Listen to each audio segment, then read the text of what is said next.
ఇప్పుడు చెప్తా, నీకే అర్థమవుతుంది. తాడు అయితే ఈ పోతున్నాం జెంటిల్మెన్కి పాము అనిపించింది. ఆ పాము పాము పాము అని పోవాల, భయం పుట్టి భయం పుట్టి అరిస్తే అప్పుడు అందరూ ఊరికొచ్చారు. బాద్దామనుకున్నారు, అది అనుకున్నారు. ఉండండర్రా అని ఎవడో టార్చ్ లైట్ వేశాడు.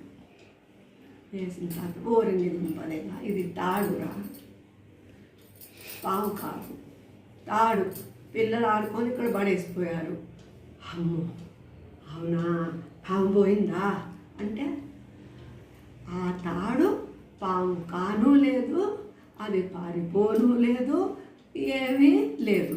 అట్లనే లేని ఈ ప్రపంచంలో కొన్ని ఉన్నాయి అని అనుకుంటున్నాం. ఎప్పుడైతే లైట్ వేసాడో నీకు తెలిసింది కదా. అంటే జ్ఞానం కలిగితే